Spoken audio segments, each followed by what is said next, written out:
1995 ഓണത്തിന് പ്രധാനമായിട്ടൊന്ന് തിയേറ്ററിലെത്തിയ ഒരു സിനിമ തന്നെയായിരുന്നു മാന്ത്രികം.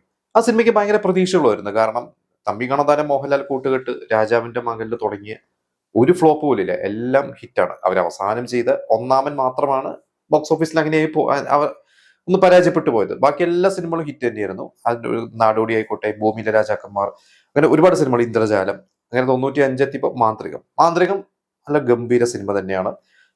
എനിക്കിപ്പോഴും കണ്ടത് ഓർമ്മയുണ്ട്. തൃശ്ശൂർ ജോസ് തിയേറ്ററിലാണ് ആ സിനിമ കണ്ടത്. ഭയങ്കര ത്രില്ലടിച്ച് കണ്ടത്. കാരണം നമ്മൾ അതുവരെ കാണാത്ത തരത്തിലുള്ള പല സീൻസും, മോഹൻലാലിന്റെ കഥാപാത്രം സ്റ്റീഫൻ റൊണാൾഡ്, ആൽബി എന്ന് പറഞ്ഞു വരുന്നു, സ്റ്റീഫൻ റൊണാൾഡ് ആണെന്ന് പറഞ്ഞാൽ അതിന്റെ ഒരു ബാക്ക്ഗ്രൗണ്ട് സ്കോർ ഒക്കെ നമുക്ക് ഇപ്പോഴും അറിയാം. ആ ഒരു ബാക്ക്ഗ്രൗണ്ട് സ്കോർ കേൾക്കുമ്പോൾ തന്നെ അത് മാന്ത്രികത്തിലാണെന്നുള്ളത്. ജഗദീഷും അതേപോലെ തന്നെ നല്ല അടിപൊളി റോളാണ്. ജേക്കുവരൻ, പിന്നെ കുറെ പേരുണ്ട്, കുറെ ആർട്ടിസ്റ്റുകളുണ്ട്. ലാൽ ജോസ് ആ സിനിമയുടെ അസോസിയേറ്റ് ഡയറക്ടർ ആയിരുന്നു. ലാൽ ജോസ് പറഞ്ഞിട്ടുണ്ട്, ആ സിനിമയിലാണ് ലാൽ ജോസ് വിനായകനെ ആദ്യമായിട്ട് കൊണ്ടുവരണത്. ലാൽ ജോസ് ആണ് ആ സിനിമയിൽ ഒരു ഡാൻസറായിട്ടോ കൊണ്ടുവരുന്നത്. പിന്നീടാണ് വിനായകന് കുറെ സിനിമകൾ കിട്ടി തുടങ്ങിയത്. അങ്ങനെ മാന്ത്രികം ആ ഒരു ഓണത്തിലെ മെയിൻ വിന്നർ ആയിരുന്നു. സൂപ്പർ ഹിറ്റ് സിനിമയായിരുന്നു. അടുത്ത സിനിമ മമ്മൂട്ടിയുടെ നമ്പർ 1 സ്നേഹതീരം ബാംഗ്ലൂരിന്റെ ഓർത്ത്. സത്യൻ അന്തിക്കാട് ഡയറക്ട് ചെയ്യുന്നു, ഫാസിൽ എഴുതുന്നു. അതിലും ഭയങ്കര എക്സ്പെക്ടേഷൻ ആയിരുന്നു. കാരണം ഫാസിൽ സത്യൻ അന്തിക്കാട് അവൾ വളരെ അടുത്ത സുഹൃത്തുക്കളാണ്, സമകാലികരാണ്. രണ്ടുപേരും ഒരേ സമയത്ത് സിനിമയിൽ വന്ന് ഒരുപാട് ഹിറ്റുകൾ കൊടുത്തുകൊണ്ടിരിക്കുന്ന ഒരു സമയമാണ്. ഫാസിലിന്റെ ഒരു സ്ക്രിപ്റ്റ് എന്ന് പറഞ്ഞു കഴിഞ്ഞാൽ അത് സത്യൻ അന്തിക്കാട് ചെയ്യുന്നു. ഭയങ്കര പ്രതീക്ഷയായിരുന്നു. പക്ഷെ ആ സിനിമ ഒന്ന് ഭയങ്കര ഫ്ലോപ്പ് ആയിരുന്നു. അത് എനിക്ക് തോന്നിയിട്ടുള്ളൊരു കാരണം, ഞാൻ ആ സിനിമ കുറെ കാലം മുമ്പ് കണ്ടിട്ടാണ്. അന്ന് തിയേറ്ററിലൊന്നും കണ്ടിട്ടില്ല, പിന്നെ ഒരു കാസ്റ്റ് എടുത്തിട്ടൊക്കെയാണ് കണ്ടിട്ടുള്ളത്. എനിക്ക് തോന്നിയിരിക്കുന്നത് ആ സിനിമ ശരിക്ക് ഫാസിലെ തന്നെ ഡയറക്ട് ചെയ്തിരുന്നെങ്കിൽ ഓക്കെ. അതൊരു സത്യൻ അന്തിക്കാട് പാറ്റേണുള്ള സിനിമയല്ല. അതും ഒരു റീസൺ ആണ്. പിന്നെ എന്തോ ആളുകൾക്ക് അന്നങ്ങോട്ട് പൂർണ്ണമായിട്ടും കണക്ട് ആയില്ല. ഒരു സിനിമയുടെ കഥയായിരിക്കാം. എന്തായാലും അതിൽ ഇന്നസെന്റിന്റെ കഥാപാത്രമൊക്കെ നല്ല രസമാണ്. അത് പലപ്പോഴും നമ്മളൊരു കോമഡി സീൻസ് ഒക്കെ, ഇന്നസെന്റ് കോമഡി സീൻസ് നടിച്ചു കഴിഞ്ഞാൽ വരുന്ന ഒരു സിനിമ. ഇന്നസെന്റ് തന്നെ പെണ്ണ് കാണാൻ പോകുന്നു, അപ്പൊ ഈ മമ്മൂട്ടിയുടെ കോള് വരുന്നു, പെണ്ണ് കാണാൻ പോകുന്നില്ല, ഡ്രസ്സ് മാറ്റുന്നു, അങ്ങനെ കുറെ സീൻസ് ഒക്കെ സ്ഥിരം ഞാൻ കണ്ടിട്ടുണ്ട് ഒരുപാട്. അതില് പ്രിയരാമനായിരുന്നു അതില് നായികയായിരുന്നത്. പിന്നെ മറ്റൊരു സിനിമ സുരേഷ് ഗോപിയുടെ തക്ഷശില, ശ്രീകുട്ടൻ എന്ന ഡയറക്ടർ. തക്ഷശില ശരിക്ക് അത് ഇന്ന് കാണുമ്പോൾ നല്ലൊരു അടിപൊളി സിനിമയാണ്. കാരണം ഭയങ്കര ഗംഭീരമാണ്. ഞാൻ ഈ കഴിഞ്ഞ ദിവസം ഒരു റീല് കണ്ടിരുന്നു തക്ഷശിലയുടെ. അതിലൊരു സുരേഷ് ഗോപിയുടെ ഒരു സീൻ, സുരേഷ് ഗോപിനെ അതൊരു ജീപ്പിൽ ഇറക്കി കൊണ്ടുവരുന്നു. അപ്പൊ അതിൽ രതീഷ്, കുറെ ആർട്ടിസ്റ്റുകൾ എല്ലാവരും നിൽക്കുന്നു. അപ്പൊ ആ ഒരു സീനിൽ ഒരു ഗംഭീരമായിട്ടുള്ള മലയാളത്തിലെ ഏറ്റവും വലിയ ആർട്ടിസ്റ്റുകൾ, ഏറ്റവും വലിയ ആക്ടേഴ്സ് ഒരുമിച്ച് നിൽക്കുന്ന ഒരു സീനാണെന്നൊക്കെ പറഞ്ഞൊരു റീല് ഞാൻ കണ്ടിരുന്നു.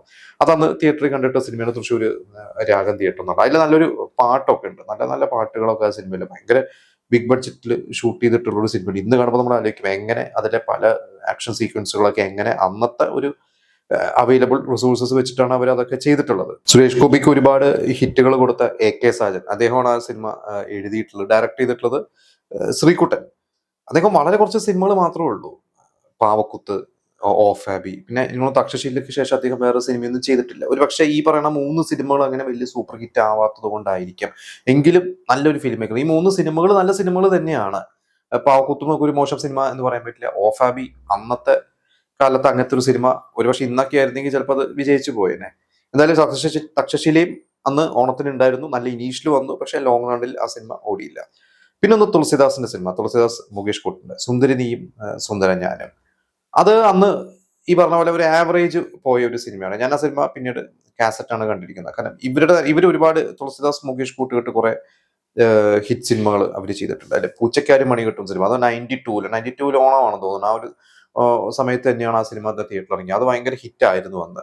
പക്ഷെ ഈ സുന്ദരി നീ സുന്ദരൻ ഞാനും ഒരു ആവറേജിന് അപ്പുറത്തോട്ട് പോയില്ല. അവൻ ഓണത്തിന് കുറച്ച് ഓഡിയൻസ് തിയേറ്ററിൽ കയറി എന്നല്ലാതെ അതങ്ങനെ ലോങ് റണ്ണിൽ വലിയൊരു നേട്ടമൊന്നും അങ്ങനെ സിനിമയ്ക്ക് നേടാൻ കഴിഞ്ഞില്ല. പിന്നെ ഉള്ള സിനിമ ഏഴരക്കൂട്ട്, കരീം എന്ന ഡയറക്ടർ. കുറെ വർഷക്കാലം പത്മരാജന്റെ ഒക്കെ അസിസ്റ്റന്റ് ആയിട്ടുള്ള വ്യക്തിയാണ് കരീം. ആ ഏഴരക്കൂട്ട് എന്ന സിനിമ ഇന്ന് നമ്മൾ ഓർക്കുന്ന ഒരു പക്ഷേ അതിൽ ദിലീപിന്റെ ക്യാരക്ടർ തന്നെയായിരിക്കും. അതിൽ ഒരു 8 സുഹൃത്തുക്കളുണ്ട്. അതിൽ ആര എന്നൊരു ക്യാരക്ടറാണ് ദിലീപ് ചെയ്യുന്നത്. ദിലീപ് ഉണ്ട്, അതിൽ നാദർഷ ഉണ്ട്, ടോണി, മധുബാല്, പിന്നെ മനോജ് കെ ജയൻ അതിലൊരു പോലീസ് ഓഫീസർ ക്യാരക്ടർ ഉണ്ട്. ശരിക്കും അതില് മധുബാലും ടോണിയും ഒക്കെയാണ് പിന്നെയും അന്ന് കൂടുതൽ. ടോണി അന്ന് മിനി സ്ക്രീനിൽ ഹീറോ ആയിട്ട് അഭിനയിക്കുകയാണ്. ദിലീപും നാദർഷയ്ക്ക് അന്ന് മിമിക്രി ബാക്ക്ഗ്രൗണ്ട് വരുന്നുണ്ട്. ദിലീപ് അന്നും സിനിമകൾ മാനത്ത കൊട്ടാരം കണ്ട് കുറെ സിനിമകളൊക്കെ ചെയ്തു തുടങ്ങി. കാക്കയ്ക്കും പൂച്ചയ്ക്കും കല്യാണം, 3 Men Army പോലത്തെ സിനിമകളൊക്കെ നായക തുല്യമായിട്ടുള്ള റോളുകളൊക്കെ ചെയ്തു തുടങ്ങി. എന്തായാലും ഏഴരക്കൂട്ടം എന്ന സിനിമ അന്ന് തിയേറ്ററിൽ അത് ശരിക്കും വലിയ വിജയിച്ച സിനിമയല്ല. അതിന്റെ പ്രൊഡ്യൂസർക്ക് നഷ്ടമായിരുന്നു എന്നുള്ളത് ഞാൻ പിന്നീട് എവിടെ വായിച്ചിട്ടുണ്ട്. എനിക്ക് എക്സാക്ട് കണക്കറിയില്ല. പുതിയ പ്രൊഡ്യൂസേഴ്സ് ആയിരുന്നു. അതിന്റെ ഒരു പ്രൊഡ്യൂസർ ഒരു തൃശ്ശൂരുള്ള പ്രൊഡ്യൂസറാണ്, അരവിന്ദാക്ഷ മേനോൻ എന്ന പ്രൊഡ്യൂസർ. അദ്ദേഹം തൃശ്ശൂർക്കാർക്ക് അറിയായിരിക്കും അദ്ദേഹത്തിന് CA മേനോൻ, ആന മേനോൻ എന്നാണ് അദ്ദേഹത്തിന് വിളിക്കുന്നത്. അദ്ദേഹം ഭയങ്കര ആനപ്രാന്ത് ഒരാളായിരുന്നു. അദ്ദേഹം ഒരുപാട് പുസ്തകങ്ങളും ഒക്കെ എഴുതിയിട്ടുള്ള ഒരു വ്യക്തിയാണ്. അദ്ദേഹമാണ് അതിന്റെ ഒരു വൺ ഓഫ് ദ പ്രൊഡ്യൂസർ. എന്തായാലും ആ സിനിമ അന്ന് ഈ പറഞ്ഞ പോലെ ദിലീപ് ശ്രദ്ധിക്കപ്പെട്ടു. ആ ഒരു സിനിമ കാരണമാണ് ദിലീപിന് സല്ലാപം കിട്ടിയത്. പലർക്കും അറിയുന്ന കഥ നമ്മൾ തന്നെ പല എപ്പിസോഡിൽ ചെയ്തിട്ടുണ്ട്. സുന്ദരദാസും ലോഹിദാസും ഏഴക്കൂട്ടം കാണാൻ പോയപ്പോൾ ആ സിനിമ കണ്ടു കഴിഞ്ഞപ്പോൾ ദിലീപിനെ ഇഷ്ടപ്പെട്ടിട്ടാണ് സല്ലാപത്തിലോട്ട് ദിലീപിനെ കാസ്റ്റ് ചെയ്തത്. എന്തായാലും ഇത്രയും സിനിമകളാണ് പ്രധാനമായിട്ടും അന്ന് ആ ഒരു ഓണം സീസണിൽ തിയേറ്ററുകളിൽ ഇറങ്ങിയത്. അന്ന് ഈ പറഞ്ഞ സിനിമകളിലെല്ലാം ഓണം വിന്നർ ശരിക്കും അല്ലെങ്കിൽ സൂപ്പർ ഹിറ്റ് ആയത് മാന്ത്രികം തന്നെയായിരുന്നു. പിന്നെ ആ സെപ്റ്റംബർ 2nd വീക്കിൽ തമിഴ്നാട്ടിൽ റിലീസ് ചെയ്ത ഒരു സിനിമയുണ്ട്. അതും തമിഴ്നാട്ടിൽ ഇറങ്ങി ഒരാഴ്ച കഴിഞ്ഞിട്ടാണ് തോന്നുന്നു ഇവിടെ ഇറങ്ങിയിട്ടുള്ളത്. ആസൈ എന്നാണ് ആ സിനിമ. അജിത്തിനെ ഒരു റൊമാൻറ്റിക് ഹീറോ ആക്കി വളർത്തിക്കൊണ്ടുവന്ന സിനിമയായിരുന്നു ആസൈ. നല്ലൊരു സിനിമയായിരുന്നു. അതിലെ പാട്ടുകൾ ഭയങ്കരമായിട്ട് ഹിറ്റായിരുന്നു. സുവലക്ഷ്മി, പ്രകാശ് രാജ് ഒക്കെ അഭിനയിച്ചിട്ടുള്ള സിനിമയാണ്. ആസൈ കണ്ടിട്ടാണ് പിന്നെ കാതൽ കോട്ടൈ എന്ന സിനിമ, അത് തൊട്ടടുത്ത വർഷമാണ്. കാതൽ കോട്ടയും കൂടി കഴിഞ്ഞപ്പോഴാണ് അജിത്ത് പിന്നെ ഒരു ഹീറോ ആയിട്ട് അങ്ങ് സെറ്റ് ആയത്. അപ്പൊ ആസൈയും ആ ഒരു സെപ്റ്റംബർ മാസം ഈ ഒരു ഓണം സിനിമകളൊക്കെ ഇറങ്ങി തിയേറ്ററിൽ ഇറങ്ങുന്ന സമയത്ത് ഇവിടെ കേരളത്തില് തിയേറ്ററുകളിലും അന്ന് ആസൈയും ഉണ്ടായിരുന്നു. ആസൈക്ക് ഞാൻ പിന്നെ കാസ്റ്റ് കണ്ടിട്ടില്ല, പക്ഷെ അന്നും കേരളത്തിലും അത് ഒന്ന് ശ്രദ്ധിക്കപ്പെട്ടു. കുറച്ചു കാലം ഓടിയതായിട്ട് എനിക്കൊരു ഓർമ്മയുണ്ട്. പിന്നെ ആസൈ പോലെ തന്നെ മറ്റൊരു അന്യഭാഷാ ചിത്രം രംഗീല, രാംഗോപാൽ വർമ്മയുടെ, അമീർ ഖാൻ അഭിനയിച്ച, മനീഷ, ഊർമിള, ജാക്കി ഷറഫ് അഭിനയിച്ച സിനിമ, അതും സെപ്റ്റംബർ മാസം ഇറങ്ങിയതാണ്. അതും നമ്മുടെ കേരളത്തിൽ നല്ല റിലീസ് കിട്ടിയിരുന്നു. ഒരുപാട് തിയേറ്റേഴ്സ് ഉണ്ടായിരുന്നു. പിന്നെ ഓൾറെഡി അമീർ ഖാനും ജാക്കി ഷറഫിന്റെ ഒക്കെ സിനിമകൾ ഇവിടെ ഓൾറെഡി ഇറങ്ങുന്നതാണ്. പിന്നെ ഇത് എയർമാന്റെ ആദ്യത്തെ ഹിന്ദി സിനിമ ഇതല്ല, പക്ഷെ ആദ്യമായിട്ട് തിയേറ്ററിൽ ഇറങ്ങി ഹിന്ദി സിനിമയായിരുന്നു രംഗീല.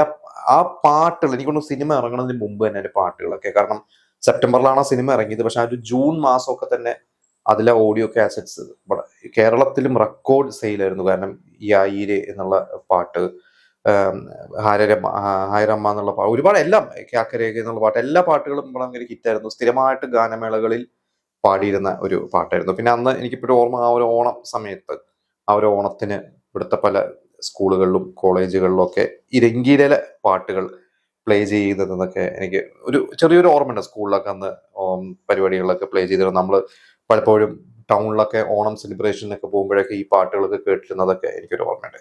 അപ്പൊ ഇത്രയും സിനിമകളാണ് അന്ന് കേരളത്തിൽ ആ ഒരു ഓണം അല്ലെങ്കിൽ ആ ഒരു സെപ്റ്റംബർ മാസം തിയേറ്ററിൽ ഇറങ്ങിയത്. ഇതിൽ മാന്ത്രികം ഞാൻ തിയേറ്ററിൽ നിന്ന് കണ്ടിട്ടുള്ള സിനിമയാണ്. മറ്റു സിനിമകൾ തക്ഷശിലയും അന്ന് തക്ഷശില ഇപ്പൊ ഓർമ്മ കിട്ടുന്നില്ല എന്ന് കണ്ടിട്ടുള്ളത്. എന്തായാലും മാന്ത്രികം അന്ന് തിയേറ്ററിൽ തന്നെയാണ് കണ്ടിട്ടുള്ളത്. ഇനി നിങ്ങളെ കണ്ടിട്ടുള്ള നിങ്ങളുടെ എക്സ്പീരിയൻസുകൾ, ഈ സിനിമയെ കുറിച്ചുള്ള നിങ്ങളുടെ ഓർമ്മകൾ, പ്രത്യേകിച്ച് രംഗീല ഒക്കെ അന്ന് തിയേറ്ററിൽ ഞാൻ കണ്ടിട്ടില്ല, പക്ഷെ അന്ന് ഈ DTS ഡോൾബി ഒക്കെ തിയേറ്റേഴ്സിൽ വന്നു തുടങ്ങി, തൃശ്ശൂരൊക്കെ വന്നു തുടങ്ങിയ സമയമാണ്.